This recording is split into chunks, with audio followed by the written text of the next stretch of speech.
Hi everyone, welcome to week 4 of our course. I'm sorry if the video is a little bit weird this week. I'm having to do it on my phone since my app is just not working properly, keeps freezing. So hopefully this will work out well.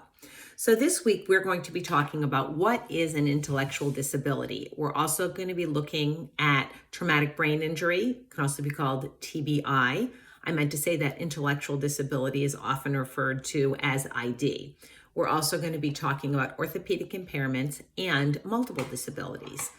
So we have a lot of ground to cover this week.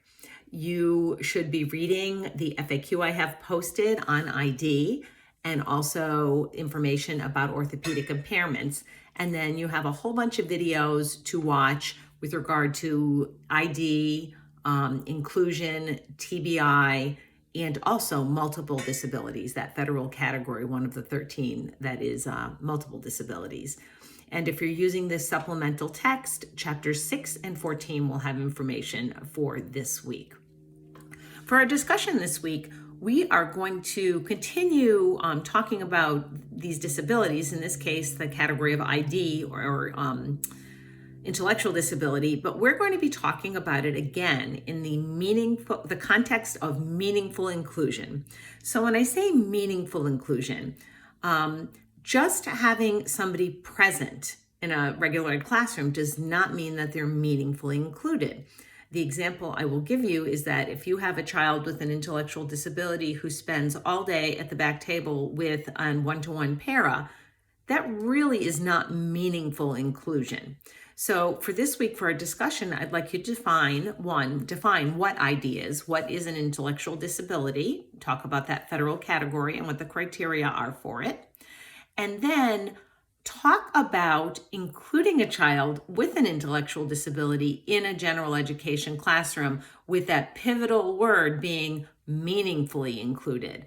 And also give examples of accommodations, modifications, and universal design that would be appropriate for this child. So that's our discussion this week.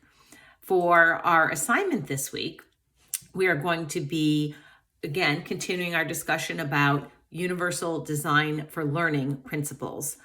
So what I'd like you to do is describe a physical environment of a classroom, including the materials in the classroom, and how it can be made accessible independently by all students. So you can write a paper, you can do an annotated drawing, you could choose to make a good old-fashioned diorama, or you can do a presentation with a narrative or video presentation. You have many choices here. And if you can think of something else, reach out to me and let me know that you'd like to demonstrate your learning a different way, and we can talk about if that will work for us. Make sure that you make explicit connections to both what the materials that I've provided to you and any other research that you may have done. And the way you do this is by using references and in-text citations. That'll look a little bit different depending on what kind of assignment you choose to do. Traditionally in writing, just regular APA in-text citations and references. If you choose to do any kind of a presentation, you can either put the reference page at the end and include the citations in the presentation, or you can do a separate sort of Word document with all of your references.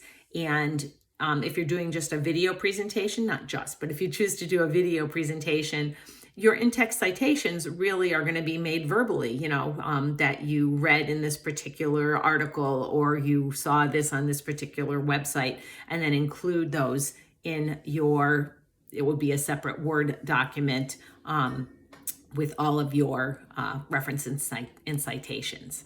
So that's about it for this week. Unfortunately, I did not get more than a couple of people who wanted to have a synchronous meetup, so that is not something that I'm going to be doing. If people change their mind and we get more interest, certainly I can add that in. What I'd like to do is wish all of you that are celebrating Easter this weekend have a wonderful Easter. Everybody else, I hope our spring weather improves a little bit here, at least in New England. It's not great. I'm sitting here looking at drizzle out my window right now. Anyhow, Hopefully it'll get nice and warm and sunny, and I look forward to speaking with all of you this week and looking at all of your assignments. Take care. Have a great week. Bye-bye.